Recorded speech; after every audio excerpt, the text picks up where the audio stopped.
Muy buenas tardes a todos y todas. Bienvenidos a esta segunda sesión de nuestras charlas metodológicas. El día de hoy tenemos un invitado muy especial, que es el profesor Luis Andrés Vélez Rodríguez, y hemos titulado esta entrevista Reflexiones en torno a la investigación en política criminal. Antes de dar inicio, quiero hacer una breve presentación del profesor Luis Vélez.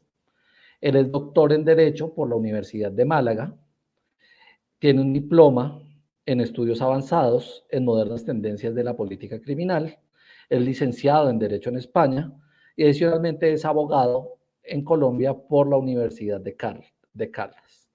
Se ha desempeñado como investigador en distintos temas relacionados con el derecho penal y la política criminal desde hace ya muchos años y ha sido docente en distintas universidades en pregrado y posgrado en España y Colombia. Actualmente dirige el grupo de investigación Política Criminal, Víctima y Delito de la Universidad de Manizales en calidad de profesor asociado.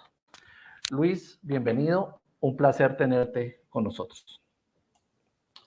Hola Camilo, muy buenas. Un saludo a ti y a todos en la Universidad Juan de Castellanos, agradeciendo la invitación y bueno, esperando que este espacio resulte muy provechoso.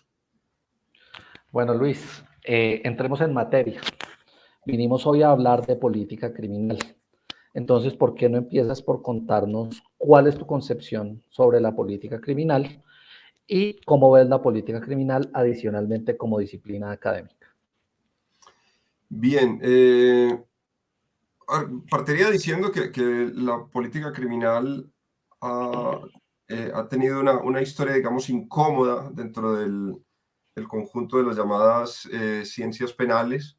Yo me atrevería, y bueno, sobre esto quizás podemos avanzar más adelante, pero de entrada plantearía un concepto más vinculado a las políticas públicas. Creo que la política criminal es eso, es un sector delimitado de la política pública diferente a la política social, que tiene como objetivo principalmente definir aquellos elementos básicos o esenciales para la convivencia social, identificar las conductas que amenazan estos elementos de forma grave o muy grave y definir las estrategias de reacción frente a esto, de prevención y reacción a estas conductas. Sería como lo que podría apuntar. En ese sentido, como práctica académica, creo que el interés va más allá de lo que se ha entendido únicamente dentro del derecho penal, que el derecho penal creo que se ubica más dentro de una ciencia normativa que tiene por el objeto la ley penal. Aquí el trabajo académico creo que estaría más en un momento previo a la aplicación de la ley, más orientado a la definición de esas estrategias y desde una perspectiva académica estrictamente tendríamos dos perspectivas, una de la evaluación de las políticas existentes, particularmente yo me he enfocado en la política legislativa y en las estrategias, en la exploración de estrategias alternativas a esas respuestas. Sería como lo que podría apuntar ahora provisionalmente. No sé si Gracias, quieres que Luis. ahondemos ahí o... Sí, de acuerdo. Mira, es muy interesante tratar de entender la posición de la política criminal dentro de las disciplinas penales. ¿Cuáles son las relaciones con otras de las disciplinas penales? Y entendemos que la política criminal es exacta o estrictamente una disciplina penal. Y creo que una buena aproximación la podríamos dar a partir de sus relaciones con el derecho penal propiamente dicho y con la criminología como otra disciplina cercana, otra disciplina vecina a la política criminal. No sé qué nos puedas comentar al respecto. Sí, creo que eso es una pregunta fundamental, ¿no? A la hora de delimitar cuál es el papel concreto de la política criminal dentro de esta, digamos, gran familia de las ciencias penales. Si nosotros miramos nuestra tradición jurídica y sobre todo desde la segunda posguerra, el derecho penal continental y nuestro derecho penal latinoamericano, la política criminal ha ocupado más bien un papel marginal. Esto lo podemos corroborar en algunos manuales, creo que ha ido cambiando, pero manuales latinoamericanos, sobre todo en los años 80, 90, incluso manuales españoles y alemanes, por supuesto, veían a la política criminal como una especie de disciplina auxiliar del derecho penal. Casi que aparecía allí como un elemento más para el proceso de toma de decisiones de aplicación normativa, para identificar sobre todo cuál era lo que antiguamente se llamaba el espíritu de la ley, o el sentido, por lo menos, adoptado principalmente por el legislador. De todas maneras, creo que es importante aquí a lo que apuntas a hacer contrastes entre el derecho penal, la criminología, y ver cómo la política criminal se relaciona con estas dos áreas. Yo lo primero que diría es que si miramos en el contexto del siglo XIX, digamos, donde el centro del interés de los juristas no estaba tanto en la aplicación de la norma, como en el diseño de una legislación racional, en este caso de una legislación penal racional. Quizás el mejor ejemplo de una legislación meticulosa, completa, sea la legislación civil, tomando como referente el código napoleónico. Pero esto aplicaba también para el derecho penal. Feuerbach, digamos que entiendo que es el primero que da una definición de lo que sería la política criminal, la define como la sabiduría legislativa, ¿no? Entonces ya nos daría como un elemento importante que la política criminal estaría esencialmente vinculada a la actividad del legislador. Ahora, sin duda es con von List donde podemos hablar de la política criminal ya como una disciplina dentro de las ciencias penales. Von List le asignaba unas tareas muy concretas a esos pilares del programa de Marburgo, que son la criminología, la política criminal, el derecho penal y la penología, que atendería también unas fases dentro del sistema. La criminología, pues, en un sentido no propio de von List, pero lo que podríamos dar ahora, apuntaría sobre todo a la identificación de los fenómenos sociales relacionados con la criminalidad. La política criminal apuntaría a la definición de esas estrategias de respuesta. Creo que von List, luego podremos ver que las interpretaciones varían. Digamos, Roxina es una interpretación, creo que no del todo adecuada de la postura de von List. Esto se ha ocupado recientemente. José Luis Díaz Ripollés viene haciendo unos trabajos sobre la evolución de la política criminal a través de autores hito, y aquí pues sin duda von List y Roxin son dos principales, donde la política criminal entonces aparecería como esas estrategias que apuntaría el Estado, digamos, de lucha contra la delincuencia, mientras que el derecho penal tendría una función más de barrera, de contención a esas estrategias. La famosa frase de von List de la Carta Magna del delincuente. Digamos, avanzando, y yo creo que desde una perspectiva más ligada al estudio o más vinculado a la dogmática penal, la política criminal, y esto pues se puede encontrar en el mismo Roxin, en Hans Ipf, en Ceresomir, por ejemplo, veían a la política criminal como un instrumento importante que debe ser racionalizado por la dogmática penal, pero que en último serían las respuestas jurídicas que se darían al fenómeno delictivo. Básicamente las decisiones en política criminal pasarían por la definición de los tipos penales, definición de la consecuencia jurídica y definición del procedimiento. O sea, estaríamos hablando en últimas de la parte general especial del código penal y el código de procedimiento penal. Desde una perspectiva criminológica, creo que la perspectiva es más amplia, más rica, porque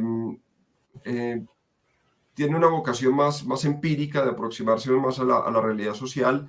Yo suelo traer una definición que trae una autora francesa, Mireille Delmas-Marty, que define la política criminal como el conjunto de respuestas que ofrece el cuerpo social al fenómeno criminal. Y esta definición me parece particularmente interesante porque va más allá de lo estrictamente jurídico, porque ese conjunto de respuestas, primero, no están limitadas a las respuestas penales, podrían ser respuestas de carácter policivo, podrían ser respuestas más de carácter de control social, el uso de videocámaras, de controles de espacio público y bueno, hay medidas amplias en este sentido. Y por otra parte, el mismo concepto del fenómeno criminal lo muestra más condicionado o resalta, creo, en esta definición, que estaría más condicionado a un contexto histórico, social, económico, lo cual nos apunta a algo muy importante que creo que no podemos perder de vista nunca cuando nos acercamos al análisis de la política criminal, y es que la política criminal no es neutral ideológicamente. ¿Sí? Bueno, un ejemplo, te podríamos ver, y esto los estudios comparados, política criminal lo muestran, hay el modelo económico y el modelo político de un Estado debería determinar o determina la política criminal. Digamos, los ejemplos que pone este autor en su momento presentaban no es lo mismo, digamos, los intereses y las estrategias de reacción en la Rusia soviética que en el Reino Unido a inicios del neoliberalismo, ¿no? Sería como para dar esa idea. En ese sentido, y yo creo que apuntaría algo más, es importante, pensando ya en el contexto colombiano, que la política criminal debería ser coherente con ese modelo de Estado que tenemos, que en la base constitucional es del modelo del Estado social y democrático de derecho. Y es en ese marco donde deberíamos interpretar nuestra política criminal. ¿Sí? Entonces, bueno, no sé si allí, digamos, con este mapa básico entre las relaciones, yo de todas maneras insisto en una cosa, aunque es innegable, la íntima relación que tiene la política criminal con la criminología y la política criminal con el derecho penal.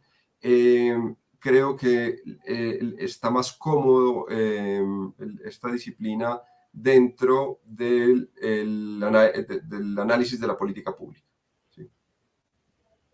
Listo, Luis, perfecto. Nos das un panorama interesante para ubicarnos. Ya estando ubicados, ¿tú cómo valoras, cómo evalúas el estado actual de la política criminal en Colombia? ¿Cuál es tu perspectiva al respecto? Bueno, esto creo que la respuesta fácil atendería como dos respuestas, que las encontramos constantemente, incluso en medios de comunicación, y es o que es mala o que no hay política criminal. Intentando, digamos, ser un poco desarrollar un poco la respuesta, creo que si bien en Colombia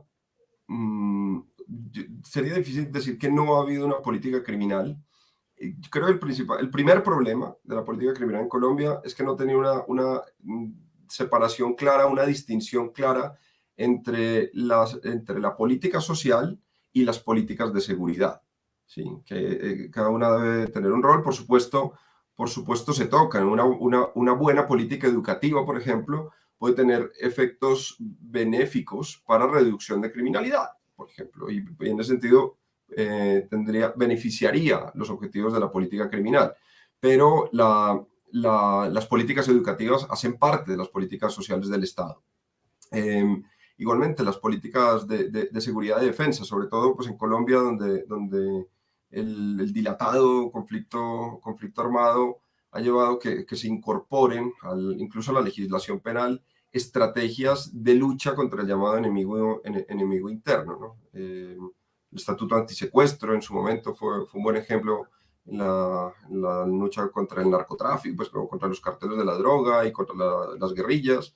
La incorporación de muchos tipos penales propios en un sentido más de marco de DIH que de un marco del derecho internacional de los derechos humanos, nos muestran primero ese carácter. O sea, digamos que la política criminal colombiana está muy marcada por el conflicto. Entonces ahí se ha visto incómoda. Lo segundo, y esto es un fenómeno que no es nuevo y que no es exclusivo de Colombia, pero estamos ante una ola de lo que un autor como Douglas Hussack ha llamado la sobrecriminalización.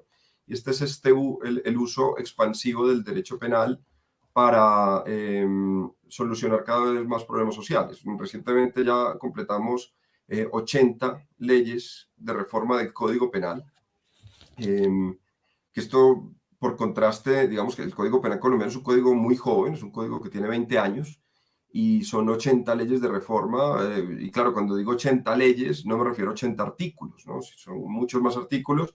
Y si lo contrastamos con la legislación civil, con el Código Civil, que es un código que tiene más de 130 años, pues nos podemos dar una idea de que ese código del 2000, con todos sus problemas, si se quiere, la ley 599, ya es irreconocible en la práctica actualmente a ese código original. Entonces, ese segundo problema que apuntaría, o el segundo diagnóstico, es el de la sobreproducción legislativa, que va acompañada de una consecuencia jurídica o de una reacción donde encuentra como el elemento o el instrumento mejor de reacción por excelencia las penas privativas de la libertad.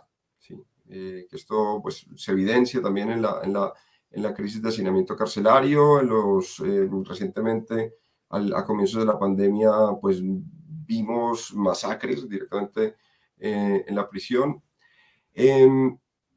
Y bueno, digamos que eso serían dos primeros pilares. El problema de no escisión con el conflicto armado, es decir, que aplica en últimas un derecho, incorpora un derecho penal del enemigo en una legislación penal del ciudadano, la sobreproducción legislativa. Y yo añadiría ahora un elemento que trasciende a lo penal y es la expansión de aparatos de control. De control social y de control de exdelincuentes, de sujetos considerados peligrosos, ¿no? Muchos controles callejeros, expansión por parte de la policía principalmente, expansión del uso de videocámaras, señalamiento de ciertos colectivos sociales. Digamos, el ejemplo más reciente y claro ha sido la protesta social, donde ciertos colectivos o sujetos individuales han sido señalados como peligrosos o ponerles ese rótulo de vándalos o terroristas. Hace parte, digamos, de esto más amplio.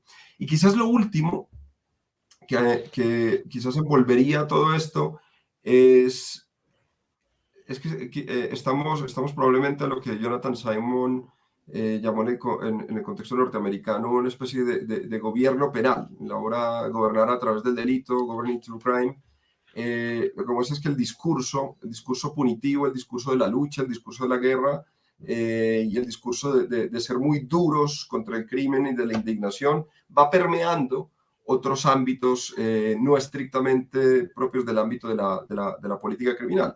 El ejemplo es hablar de la lucha contra el desempleo, lucha contra la pobreza y reacción a través de instrumentos penales frente a fenómenos que probablemente le correspondan a otros ámbitos más especializados, se van cargando hacia el sistema de justicia penal. Creo que sería, a grandes rasgos, me parece que esto ha sido reconocido, pues en primer lugar, por la primera comisión de política criminal que tuvimos a comienzos de la década pasada, en el 2011-2012, por la misma Corte Constitucional, a partir del año 2013, donde ha reconocido en dos sentencias, la T-388 de 2013 y la T-762 de 2015, que el estado actual del llamado estado de cosas inconstitucional en materia penitenciaria y carcelaria es consecuencia de la política criminal incoherente, irracional, desarticulada, emotiva, en los términos que ha descrito la propia Corte Constitucional. Yo diría que el problema allí es que aunque los diagnósticos creo que los tenemos, o sea, yo aquí no estaría revelando nada nuevo, pero las respuestas no han sido las adecuadas, o sea, no ha habido una respuesta adecuada a ese diagnóstico, no se ha dado adecuadamente el siguiente paso, que a mi modo de ver es un trabajo más de fortalecer los instrumentos de control, por una parte, y por otra parte, de enriquecer el principio deliberativo de la democracia dentro de la formación de las leyes, dentro del procedimiento legislativo mismo, diría yo. Luis, encuentro un punto que quisiera destacar de tu respuesta y es que cuando me hablas de cuál es la política criminal, Me hablas de las medidas de facto, ¿no? De las efectivas estrategias que se usan para enfrentar el fenómeno, más allá de las declaraciones o de las cuestiones discursivas que se puedan hacer frente a cuál es la orientación político-criminal por parte pues, de los órganos competentes. El concepto allí entonces de política criminal va más a la práctica real del ejercicio de las políticas públicas que a ese nivel discursivo. Correcto, justamente. Por eso, en la respuesta anterior, planteaba este contraste entre una definición de política criminal más propia del campo del derecho penal, que sería la política criminal visto como la respuesta jurídica del Estado, y lo contrastaba con la definición que ofrece Delma Martí, que habla de una respuesta del cuerpo social. Si pensamos, por ejemplo, en hay un fenómeno muy latinoamericano, norteamericano también, pero digamos no europeo, que es el de la expansión de urbanizaciones cerradas, de los conjuntos cerrados, pues uno de entrada pensaría que obedece más una política urbana, ¿no? De construcción, una política, diría ya de entrada, excluyente, porque separa, cierra las calles de acceso a los ciudadanos, pero en últimas hace parte de esa organización desorganizada, podemos decir, del cuerpo social, de la misma sociedad, frente al fenómeno delictivo. El Estado, ¿cuál es el papel allí? Es un papel de permitir o no permitir.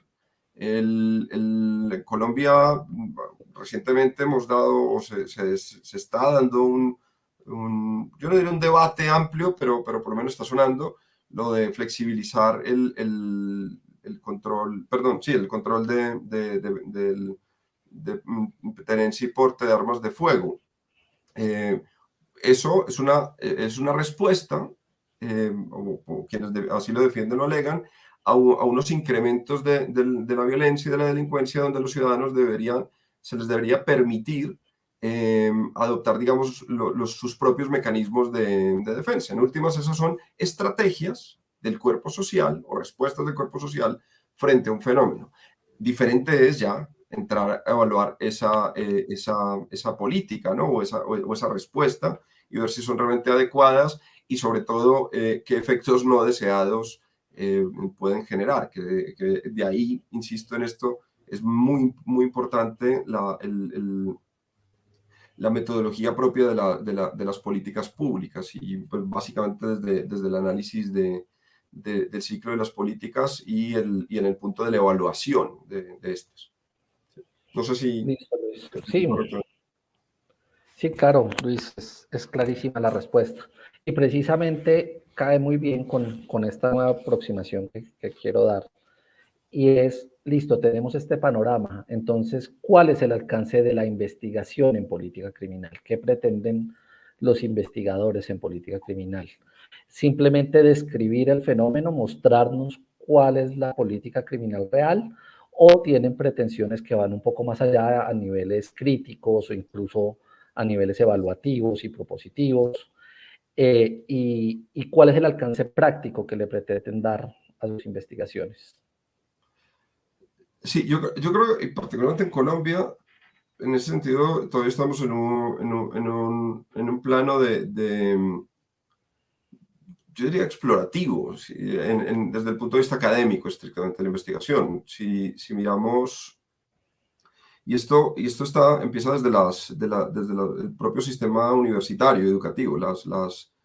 Las facultades de Derecho han sido históricamente quienes han tenido en sus pensum académicos asignaturas de criminología, por ejemplo. Pero la criminología pues, no es una disciplina jurídica, probablemente. Digamos, si es por parentesco, creo que la criminología está mucho más cercana a la sociología que al derecho penal. Lo complicado es que la criminología luego, vamos, yo estudié en un pensum antiguo en la Universidad de Caldas, y teníamos criminología, era una asignatura un poco marginal, si se quiere, pero estaba allí. Y luego en las reformas, en los cambios nacionales, de que pasaron de sistemas anualizados a sistemas semestrales y al sistema de créditos, fueron eliminando a la criminología como como una asignatura o como un módulo a ver dentro de las mallas curriculares de los programas de derecho. Lo cual creo que tiene sentido de entrada, o sea, que la criminología no estuviera, que no haga parte, no es una disciplina jurídica, no es una disciplina normativa, estaría de acuerdo. El problema en Colombia es que luego la criminología quedó huérfana académicamente, o sea, institucionalmente. No tenemos programas de pregrado en criminología, o sea, la profesión de criminólogo como tal no existe en Colombia. Y carreras como la de ciencia política, que podría incorporar a sus pensum el análisis de política criminal, no lo tiene. La revisión que yo he hecho a nivel nacional no he encontrado ninguna facultad de ciencia política o ningún programa de ciencia política que incorpore la política criminal como un elemento. Sí analizo mucho en políticas educativas, de políticas de salud, de política económica, pero la política criminal no. Los programas de sociología tampoco, en general el panorama está así. Y luego a nivel de posgrado que encontramos, sí es muchos posgrados en Colombia que se ponen el apellido criminología, ¿no? O política criminal, hay algunos, si no me equivoco. Pero cuando vamos a mirar el terreno, ¿y qué pasa allí? Lo que vemos es que se trabaja en derecho penal, Y claro, el derecho penal a nivel de investigación, y esto es una opinión personal, creo que ha alcanzado unas cotas de desarrollo y conceptualmente muy ricas. Creo que hay una idea que le escuché a Nils Christie en el año 2007, que tuve la oportunidad de estar en la Universidad de Buenos Aires. Coincidían en este congreso Luke Hulsman y Nils Christie. Y Nils Christie decía que el deber de un profesor de derecho penal era enseñarle a sus estudiantes esta filigrana conceptual que ha costado mucho trabajo de construir, más de 200 años de debates, de carencias, de dificultades, pero que han logrado, digamos, unas cotas de racionalidad muy altas, a nivel de, creo que lo más cercano a una ciencia pura dentro del ámbito del derecho es la dogmática penal. Pero una vez enseñado eso, dice Christie que también al estudiante hay que darle los instrumentos para derribar ese edificio. Y es ahí donde creo que la investigación puede ser más rica. A lo que quiero llegar con esto es que en la investigación en derecho penal, al estar tan confinada a los límites normativos y de interpretación normativa, ha dado muy pocos avances luego a nivel práctico. Creo que el ejemplo más claro de esto fue el clásico debate entre los que defendían la ubicación del dolo dentro de la tipicidad y los defensores del dolo en la culpabilidad. Bueno, conceptualmente y a nivel abstracto esto es un debate muy interesante y muy rico. Pero a nivel práctico creo que daba pocos réditos. Y es ahí donde los juristas y el vacío de otras áreas como el estudio de las políticas públicas o de la criminología. Y es que la política criminal se convirtió en un asunto de políticos. Entonces, yendo, digamos, más al centro de la respuesta, pensaría allí que la relevancia o la importancia de la investigación en política criminal es que nos permite y obliga a abrir un diálogo entre disciplinas. Y cuando pienso en estas disciplinas, pienso en el derecho, pienso en la ciencia política, pienso en la economía, pienso por supuesto en la criminología y la sociología, para entender, por una parte, cómo se toman las decisiones, pero también para evaluar estas y finalmente para ofrecer respuestas alternativas. Creo que ahí estaría el papel en este momento central de la investigación en política criminal, donde, aunque aquí pues soy un poco egoísta porque es lo que estoy haciendo, donde creo que el centro, digamos, de estas investigaciones debe estar en la actividad legislativa, en buscar cómo racionalizar la producción del legislador en materia de leyes penales. Listo, Luis, ahí nos das un panorama de qué consideras tú debería ser, cuál consideras tú que debería ser el alcance de la investigación en política criminal. Pero ¿cuál es el alcance que efectivamente están teniendo actualmente las investigaciones de política criminal en Colombia? ¿Hasta dónde las ves que están llegando?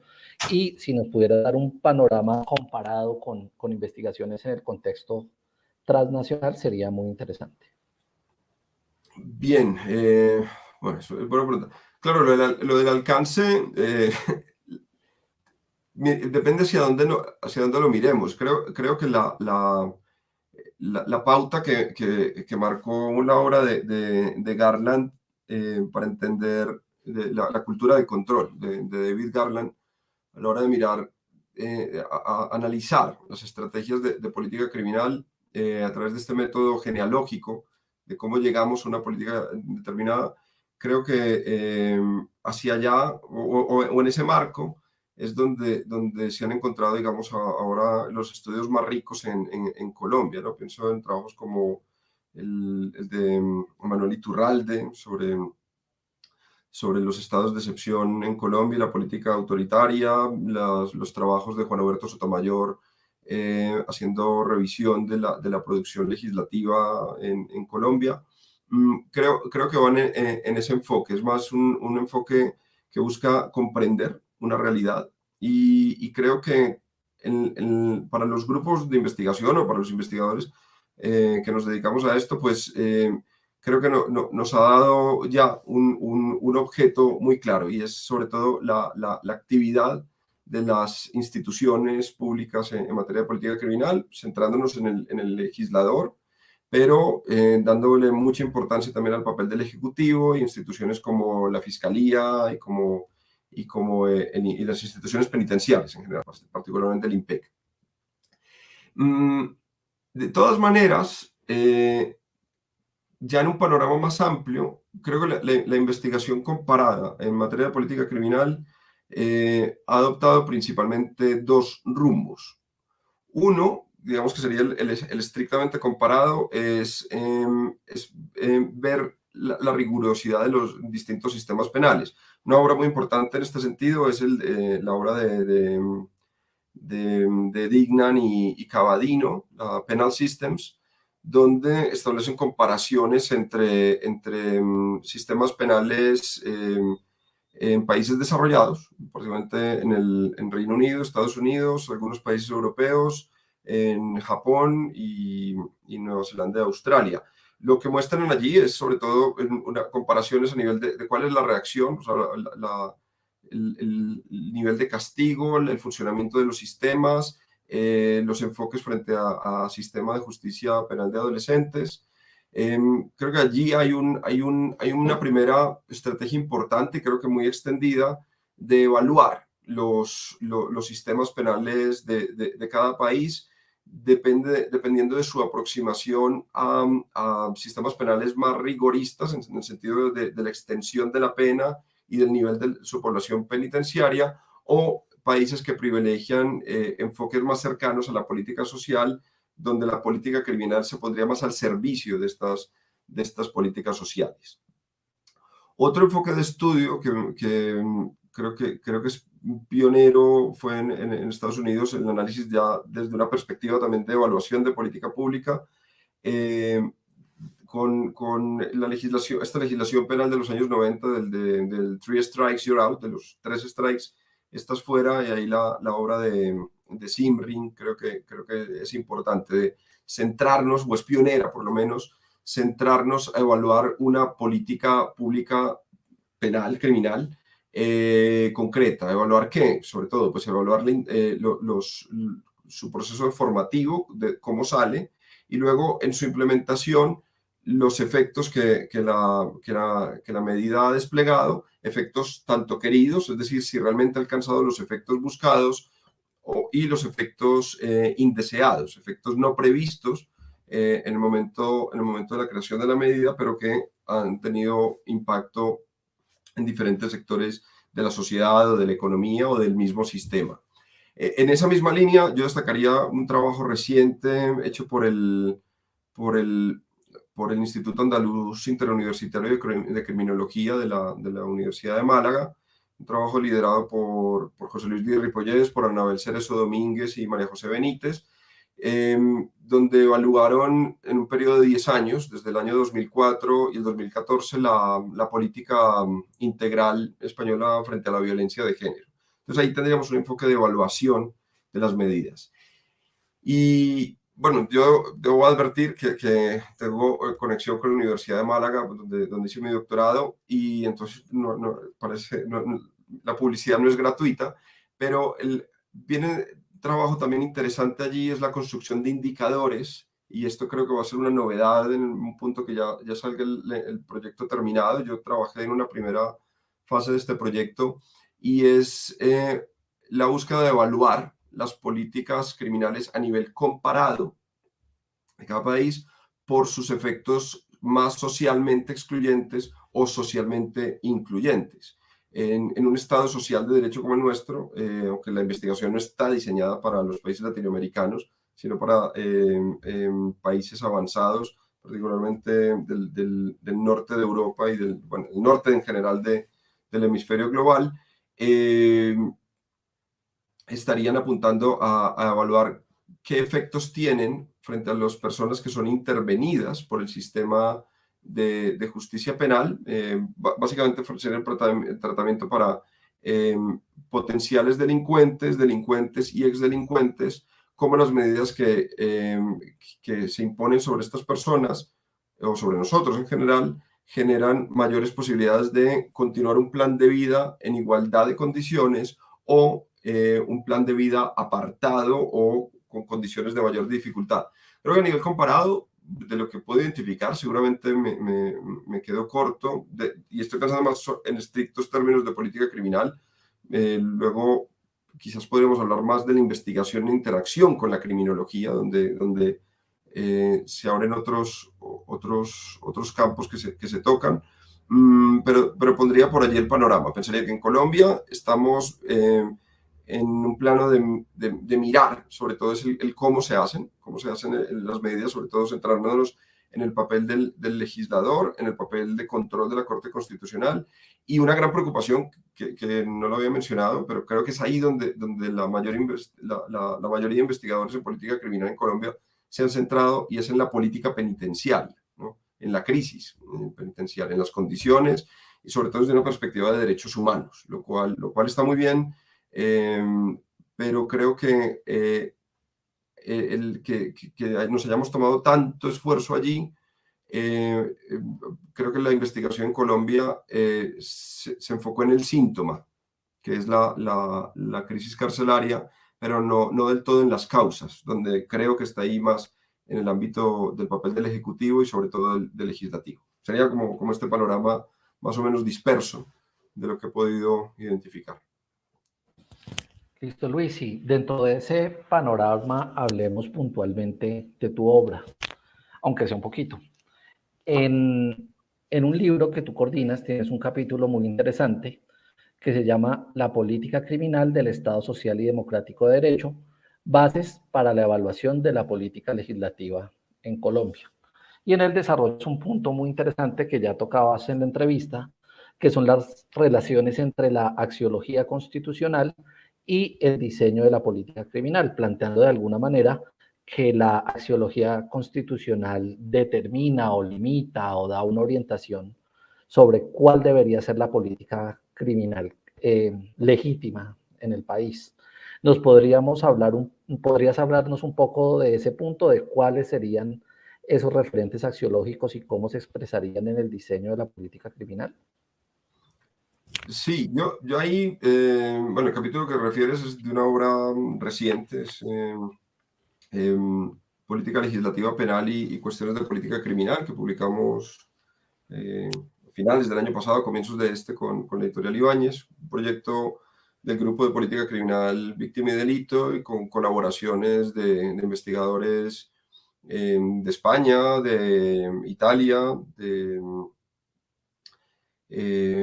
varios países latinoamericanos, Brasil, Chile, Perú, bueno, y por supuesto Colombia. Me estoy dejando alguno por fuera. A ver, digamos que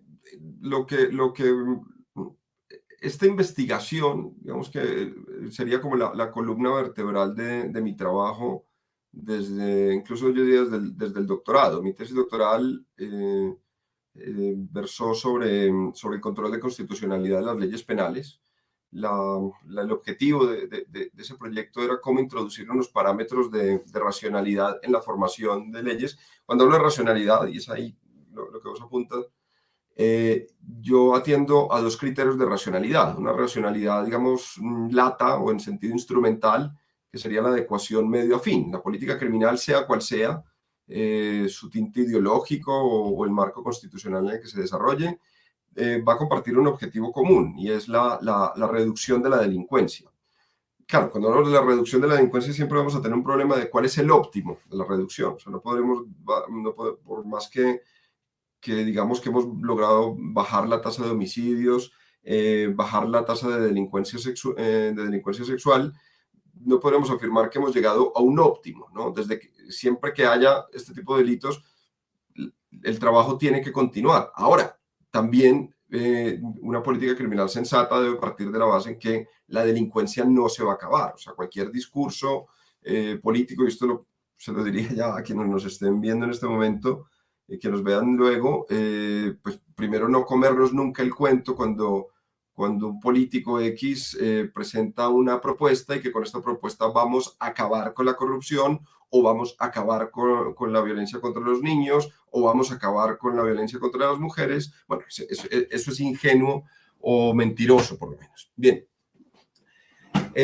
Entonces, esta investigación, lo que ha querido, mi preocupación, yo casi que desde terminar el pregrado en Colombia y justo cuando fui a España, la preocupación era por cómo tenemos buenas leyes penales.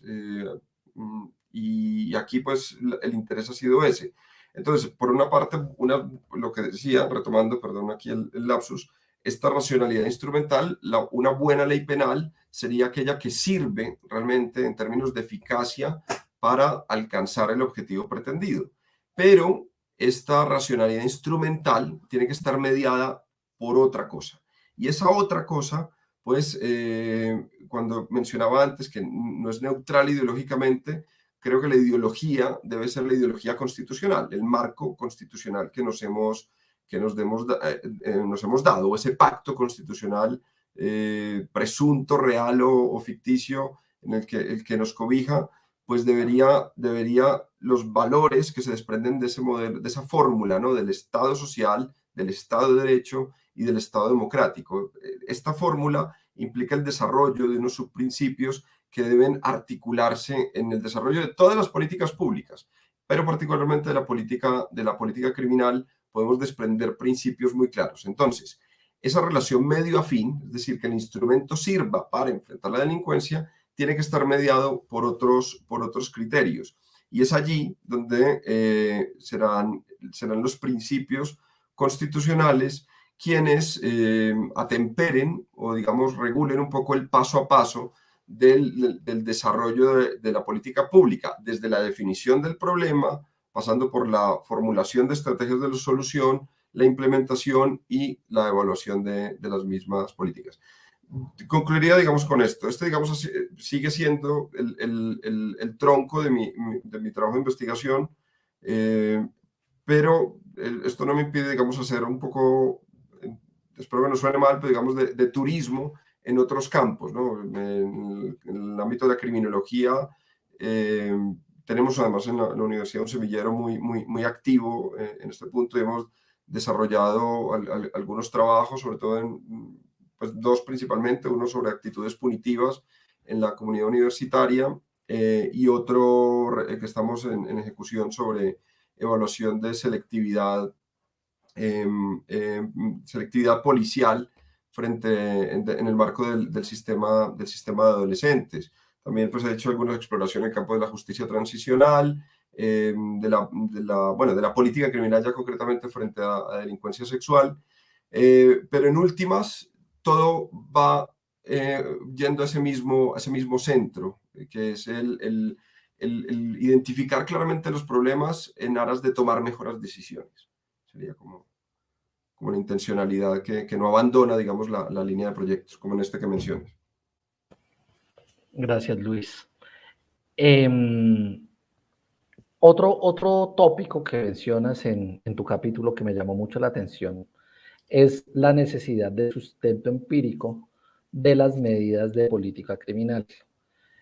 Parece que nos dijeras, no basta con simplemente el manejo discursivo o el manejo retórico de las medidas de política penal, sino que éstas, en virtud de las fuentes constitucionales, deben tener un soporte empírico, una base empírica. ¿Nos podrías hablar un poquito al respecto de esa idea para entenderla algo mejor? Sí, a ver, yo partiría aquí como una mención, porque uno al final, en la vida académica, uno es, algunos dirían deudor, pero pensaría yo, diríamos, más parasitario del trabajo de otros. Y aquí creo que quienes apuntaron ya de manera mm, predictiva, ¿no? Los problemas de la política criminal que veríamos en este siglo fueron Iván Orozco Abad y Gómez Alvarelo en un libro de finales de los 90, creo que, quizás cite mal el nombre, pero son los peligros del nuevo constitucionalismo en materia criminal, creo que es el nombre del libro. Pero estos autores advertían allí algo en el discurso del nuevo constitucionalismo que entraba bajo la sombra de la Constitución del 91. eh, Entraron instrumentos argumentativos como el tan extendido y tan importante eh, principio de proporcionalidad a la hora de definir o de dirimir, si se quiere, tensiones entre derechos fundamentales en principio de igual jerarquía o entre derechos fundamentales y fines estatales. Y el problema que estos autores vislumbraban y en el que yo me he pegado y buena parte de mi postura parte de este diagnóstico es que el derecho penal colombiano se ha construido desde una perspectiva de límites, desde el punto de vista garantista, porque el garantismo no es un modelo de política criminal, el garantismo es más bien un conjunto de elementos de contención de la arbitrariedad estatal o de la potencia de arbitrariedad estatal, mientras que el modelo del Estado social alentaría intervenciones cada vez más agudas. Y en últimas, y esto en Colombia es particularmente claro por algo que ya mencionaba respecto a la relación entre el conflicto armado, las políticas de seguridad y la política criminal, lo que se ha terminado entronizando es a la seguridad como un bien jurídico casi que omnicomprensivo, devorador, pantagruélico, que termina venciendo prácticamente cualquier derecho fundamental. Es decir, en nombre de la seguridad podemos hacer intervenciones muy, muy intensas. Entonces, aquí se me fue un poco el punto de la pregunta. Bueno, del sustento empírico, ¿verdad? Que estamos allí. Entonces, ¿esto a qué ha llevado? En que, particularmente aquí, creo que tenemos que orientar la mirada hacia la Corte Constitucional, donde luego las decisiones del legislador que llegan a evaluación por parte de la Corte, algunas muy escasas en control previo, la mayoría vía acción de inconstitucionalidad, lo que la Corte ha terminado haciendo es eso, ¿no? Confrontando a través de la fórmula del peso en últimas, qué es más importante. Y normalmente termina ganando, además por la presunción favorable al legislador de sus decisiones, por el principio de libertad de configuración legislativa y la separación de poderes, ha terminado privilegiando, en todo caso, las decisiones del legislador de estas reformas que mencionábamos anteriormente del Código Penal, solo por quedarnos allí, aunque podríamos irnos a otros ámbitos como el de policía y otros. Pero cuando nos vamos a ver esas decisiones y buscamos el fundamento que el legislador tiene de esas decisiones, encontramos que son decisiones montadas a partir de opiniones, muchas veces, o de sentimientos, o de olas de emocionalidad, o por movimientos de grupos de interés, o por un impacto mediático de una noticia que se reitere en los medios de comunicación, generando un efecto de pánico moral. Pero cuando nos vamos a ver luego realmente, bueno, ¿y qué tan fundamentado es el problema? Nos encontramos con muy pocos datos, con discursos sensibleros muchas veces, dramáticos en otras, pero donde no hay un aterrizaje hacia el análisis empírico. Desde el campo de las políticas públicas, creo que esta es una de las exigencias, ¿no? La primera fase del modelo del ciclo de política pública es identificar el problema. Y cuando hablamos de identificar el problema, hay varios requisitos. Lo primero es determinar si el problema realmente existe, determinar cuál es la extensión del problema, determinar si a nivel de incidencias, es decir, comparado con otros delitos, cuál es la relevancia de la conducta sobre la que se quiere intervenir frente al total de delitos, y mirar también la evolución de la conducta. Muchas veces nos encontramos con un aumento de un delito concreto en un periodo determinado, pero es un pico aislado, ¿no? Entonces, ¿amerita o no la intervención? La identificación adecuada del problema nos debe llevar, por lo tanto, al siguiente paso, es qué hacer con el problema. Aquí ese es la otra gran carencia que tenemos en Colombia, y por eso hablaba antes de este gobierno penal, porque el derecho penal no se justifica por sí mismo, la intervención penal no se puede ameritar, o no se justificaría mejor desde su propio fin, como a veces caemos en la trampa los penalistas de justificar el derecho penal desde los fines de la pena, ¿no? La intervención del derecho penal se amerita y se justifica desde la importancia de los fines que protege o de los bienes jurídicos eh, que quiere intervenir, o que quiere proteger mejor, o que quiere tutelar, o que busca tutelar, que son muy importantes para la sociedad.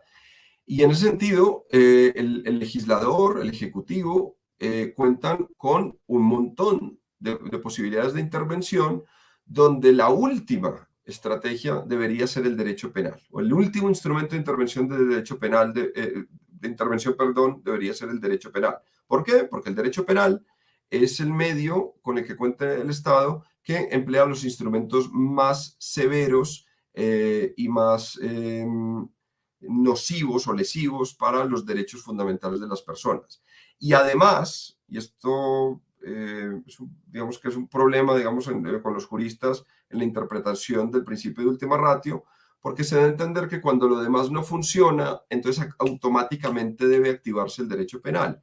Y ese es un error de base, porque lo primero que tenemos que saber es si el derecho penal, o una intervención punitiva, o una intervención de mayor control con otros elementos, pero me quedo, para simplificar un poco en el discurso, en la intervención de la pena de prisión, realmente tiene que demostrar que la medida sí tiene un potencial de eficacia, ¿no? de eficacia, y que es además más eficiente que otros instrumentos. Y eso solo se logra, y aquí intentaría redondear la respuesta, con un acercamiento realmente o con la aplicación mejor de instrumentos de análisis empírico-social, ¿no? Tenemos que ir al terreno a conocer, y esto el legislador no lo hace. Yo particularmente, con esto, si me permites añadir una cosa, lo que nos encontramos en muchas exposiciones de motivos es que en algunos casos ni siquiera quieren justificar. Considera que ya la medida va a ser tan importante que para qué justificarla. Nos encontramos con datos falsos, nos encontramos con datos también engañosos. Ejemplos podría traer ahora, recordar el referendo pro cadena perpetua en el año 2009-2010, que en su exposición de motivos decía que en Colombia se habían perdido más de 217.000 años de vida de niños y niñas en Colombia. Cuando uno le dicen esa cifra, está pensando en que aquí en Colombia se matan 217.000 niños, no sé en qué periodo, porque el proyecto no lo decía. No sabemos, nunca salió de esa cifra, si se refería al número total de victimizaciones o a las edades sumadas de los niños, pero en todo caso son datos muy engañosos. Hemos encontrado en citaciones, por ejemplo, en una ley la ley 1918 de 2018, que demandamos dentro del grupo de política criminal en su momento, encontramos que utilizaban citas de criminólogos muy reputados, que defienden programas de resocialización y de rehabilitación de delincuentes sexuales que los han llevado a la práctica y probado con éxito citas manipuladas poniéndolos a decir que la resocialización era imposible. Entonces, creo que ahí la revisión de la actividad legislativa se hace cada vez más importante y la exigencia, por tanto, que estén respaldadas en datos y no en opiniones. Gracias, Luis. Hablemos ahora un poco más puntualmente de la metodología. Como tú sabes, el proyecto que estamos trabajando en la Fundación Universitaria Juan de Castellanos es un proyecto sobre metodología de la investigación en distintas áreas. Me interesa saber cuál es el enfoque metodológico de tu investigación en política criminal. ¿Considerarías que es primordialmente cualitativo o primordialmente cuantitativo? ¿Partes primordialmente de información de trabajo que obtienes a través de trabajo de campo o de información documental? ¿Cuáles son los mecanismos que utilizas para interpretar la información que obtienes a través de las distintas fuentes? ¿Qué nos podrías comentar al respecto? Bien, yo aquí diría que no separaría, aunque creo que desde la aproximación metodológica la política criminal y la criminología son distintas, pero la política criminal necesita de la criminología. Entonces, creo que habría que empezar por ahí cuando pensamos en los métodos o de la investigación criminológica. Y la criminología, a su vez, bebe de otras disciplinas, desde la sociología hasta la biología. En general, creo que el método predominante en la criminología se llama de tipo mixto, con métodos hipotéticos e inductivos, ¿no? Lo que buscaría es partir de una aproximación a un problema de la realidad social, presentar unas hipótesis y ponerlo a prueba. A través de allí, pues las técnicas de investigación son muy variadas, ¿no? Podemos contar desde técnicas de encuestas, ¿no? Que son muy ricas en el ámbito criminológico, las encuestas de victimización, es una fuente para acercarnos más a la criminalidad real, por ejemplo, levantar la llamada cifra oscura o cifra oculta de la delincuencia, las encuestas de autoinforme, las encuestas de actitudes punitivas que mencionaba anteriormente, las entrevistas, creo que la criminología, pienso sobre todo en los trabajos de Edwin Sutherland en los años 30-40, con el ladrón profesional, en las entrevistas a profundidad, entrevistas a grupos focales, permiten entender también con aproximaciones a la realidad.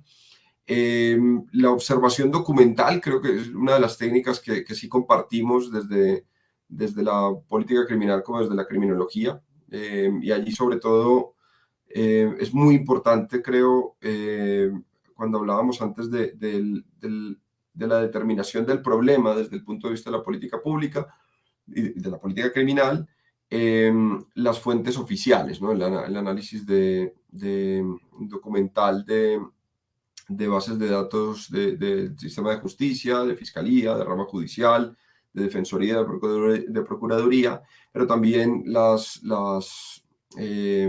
fuentes de información de otras instituciones como la Policía Nacional, Medicina Legal, el DANE. El DANE, de hecho, viene aplicando ya hace unos años el modelo de la encuesta internacional de victimización. Ellos lo llaman Encuesta Nacional de Seguridad y Convivencia Ciudadana, si no me equivoco. Y bueno, y también técnicas de observación documental, de observación directa, de observación experimental, en lo que se refiere a la criminología. Yo creo que la criminología cumple allí, entonces, un papel muy importante de contribución a la política criminal, sobre todo en la delimitación del problema. También los trabajos que se hacen al interior de las prisiones o en el seguimiento, acompañamiento a pospenados, permiten, digamos, una comprensión tanto de los problemas como una de evaluación de las decisiones. Creo que allí los métodos propios de la criminología son más ricos. Ahora, desde el ámbito de la política criminal, partiendo de las fases de delimitación de problema, de fundamentación perdón, de delimitación de problema, de presentación de alternativas de solución, decisión, implementación y evaluación, encontramos que nos podemos apoyar en métodos propios de otras disciplinas, ¿no? Como la economía, por ejemplo, el análisis económico resulta allí particularmente importante a la hora de medir la eficiencia y la eficacia. Desde el punto de vista desde el momento mejor de la formulación del problema, ya la mencionada criminología. Desde el ámbito de la formulación de soluciones, creo que tanto la ciencia política como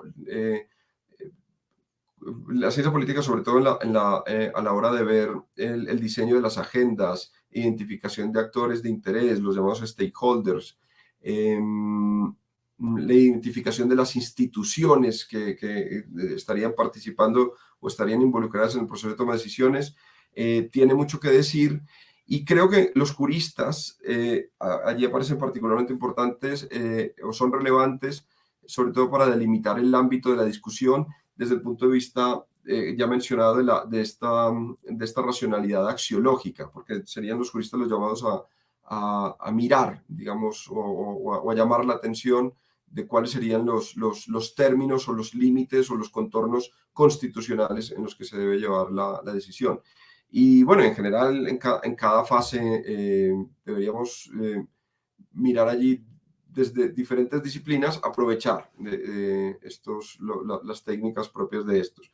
Por mi parte, los pasos que he dado, pues casi que todas las investigaciones tienen un punto anecdótico de encuentro, de interés.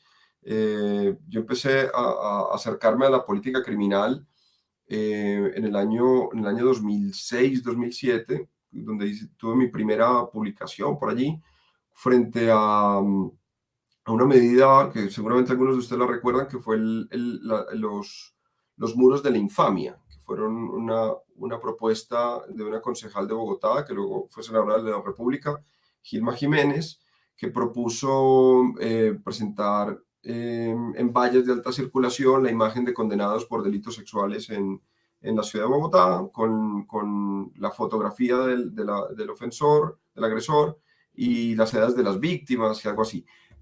A mí eso me llamó mucho la atención, no tanto por la medida en sí misma, sino por el consenso social al que se llegó, pero incluso desde académicos garantistas y constitucionalistas muy respetados del país, apoyaron la medida en su momento, que en este momento lo negarían, ya me ha pasado, pero que en el momento hubo un gran consenso social frente a eso y un cerrar filas, y a quienes se oponían a esto les daba muy duro, ¿no? Socialmente hablando. Y por ahí empecé, ¿no? Entonces, porque me llamó mucho la atención la situación. En el proyecto que señalábamos con el semillero de investigación sobre actitudes punitivas, partió de una preocupación personal, y era saber si el discurso que dábamos los profesores de Derecho Penal en nuestras clases realmente tenía algún impacto a largo plazo entre las opiniones que tenían luego los estudiantes de Derecho y que hayan pasado por asignaturas de Derecho Penal frente a temas como la prisión perpetua o sobre la cadena prisión perpetua, la pena de muerte o sobre el conocimiento sobre la realidad delictiva, y ver qué tan diferentes eran de otros estudiantes, ¿no? Si eran diferentes a los estudiantes de veterinaria o de ingenierías o de arquitectura, si realmente el paso por una facultad de Derecho tenía algún impacto sobre esto. Y esto nos llevó pues, a un estudio más amplio. Ahora, en un trabajo que también estoy haciendo con los estudiantes del semillero, nos interesó ver qué hacen los jóvenes, sin importar el estrato. Tenemos una hipótesis, que creemos que los adolescentes, no importan la situación socioeconómica en la que estén, tienen más o menos los mismos intereses y los mismos o problemas similares. y en el caso de los jóvenes varones, pues hay mucha testosterona, mucha exhibición, pero esto da igual, no importa la situación socioeconómica en que esté, pero hay una constatación en el sistema, en el sistema de responsabilidad penal de adolescentes, que aquellos menores que tienen alguna medida institucionalizada son niños o adolescentes de estratos 1 y 2, ¿sí? Entonces, lo que nos ha llevado, digamos, es, bueno, vamos a explorar si realmente estos jóvenes de estos estratos son tan diferentes a los 5 y 6 que no han sido impactados por el sistema. Y entonces en eso he estado. Pero son a partir de encuentros, de cosas, de anécdotas, de charlas, suele ser el punto de partida. Yo creo, y esto hay que decirlo, no me considero un metodólogo experto. Creo que el investigador tiene que encontrar su camino. Por supuesto, luego, cuando uno tiene una idea, tiene que acudir ya a los expertos y a los manuales y a las personas que son expertas en investigación, pero de entrada creo que lo mejor es confiar en la intuición inicial y a partir de allí ir tirando. No sé si este sea el mejor consejo, pero pues hasta ahora me ha funcionado más o menos y por lo menos me mantiene entusiasmado. Muy bien, Luis. Háblanos un poco de tu camino. Háblanos de tu práctica cotidiana de investigación. ¿Cuáles son prácticas establecidas, consolidadas, que tengas? ¿Utilizas siempre el mismo tipo de mecanismos para procesar la información o tienes distintos mecanismos de acuerdo con el objeto y el problema que estés abordando? ¿Qué limitaciones has visto a tus propias prácticas investigativas? ¿Qué nos puedes contar al respecto? Bien, bueno, empiezo por lo último, ¿no? Las limitaciones. Yo creo que la limitación o el pecado original es la misma formación. Yo soy formado en una universidad pública en Colombia, una facultad que quiero mucho, en la Universidad de Caldas, pero creo que estamos anclados a una visión todavía. Yo creo que eso ha ido cambiando en las mismas facultades de Derecho en general en el país, pero en el momento en que estudié, o sea, mi formación de pregrado, creo que la orientación era de técnicos aplicadores de la norma. Y este es una limitación ya de entrada porque creo que se genera una obliteración, una castración, por ser más campechano, si se quiere, o más crudo, de las posibilidades de cómo los juristas en formación deben interactuar con su entorno social. Eh, entonces creo que eso ya es una limitación de base, ¿no? A la hora de lo que luego ha sido mi proyección investigadora. Luego, claro, digamos, avanzando, digamos, a la hora, pues luego he encontrado cómo ubicarme. Yo al final de la carrera me encontré una frustración, una tensión, digamos, vocacional compleja, porque si bien el derecho penal era donde más cómodo me sentía en los libros, luego en la práctica me sentía muy incómodo y no veía tampoco qué aporte realmente podría ser dentro del ámbito del derecho penal. Al descubrir la política criminal creo que se me abrió otro campo, ¿no? Otro mundo, porque pienso que es ahí donde dentro de esa familia de las ciencias penales que mencionaba al principio, es donde tenemos las mayores deudas y el mayor problema, un problema de abandono por parte de los juristas de la actividad legislativa. Entonces eso se me ha vuelto, sí, yo digamos que en actividad más o menos rutinaria es el seguimiento a proyectos de ley y a leer muchas exposiciones de motivos. O sea, yo lo que procuro es estar en un seguimiento más o menos constante, y esto lo he intentado pues contagiar. No sé si algunos sí me han hecho más caso que otros, pero algunos de mis estudiantes de hacer seguimiento a los proyectos de ley y a revisar las exposiciones de motivos. Creo que si a los jueces les exigimos que haya una relación entre la respuesta, la decisión en una sentencia, que haya una correspondencia con las razones que justifican estas, no entiendo por qué al legislador teniendo en cuenta que son racionalidades distintas, pero deberíamos exigirle también unos mínimos. Entonces, digamos que en la práctica más o menos cotidiana, si se quiere, ese es como un poco el hábito ya construido. No siento que tenga un camino ya marcado, cerrado y único dentro de la investigación. Yo no soy criminólogo de formación, soy un forofo y un diletante de la criminología. Eh, claro, la investigación criminológica en Colombia está muy limitada, o sea, estamos todavía creo que muy a años 80, 90 de una criminología crítica, ¿sí? Que es importante, que muestra los problemas, pero creo que los problemas sobre todo del control social, pero es los estudios de la criminología no pueden negar que hay criminalidad y que hay problemas sociales y que hay daños realmente. Entonces también tenemos que conocer eso, conocer cómo funcionan, cuál es los modus operandi, cuáles son las circunstancias más propicias para que un delito se cometa en determinados momentos o no. Mirar las carreras delictivas, digamos, esto es muy importante a la hora de definir políticas de resocialización, entender que los delincuentes también se jubilan, incluso los delincuentes profesionales y los delincuentes habituales se cansan, ¿no? O sea, el Walter White de Breaking Bad, por muy entusiasmado que esté en su imperio de la droga, llega un día que dice basta. Entonces, allí, pues, es un contexto de constante descubrimiento. Yo rescato mucho también aquí la actividad con los semilleros de investigación. Creo que los jóvenes que se están formando ahora en las facultades eh, tienen otras posibilidades que de pronto yo no tuve cuando fui estudiante. Yo no soy tan mayor, creo, pero digamos que estuve en un esquema más viejuno. Creo que los semilleros de investigación, la importancia de encuentros como este que ustedes organizan allí, Camilo, demostrar la relevancia de la investigación desde la formación, creo que va permitiendo que los estudiantes, las nuevas generaciones, piensen de otro modo. Y yo lo vivo desde mi semillero. Los estudiantes llegan con ideas, llegan con propuestas y desde allí vamos encontrando también el camino de los métodos y las técnicas que nos permitan leer esos problemas.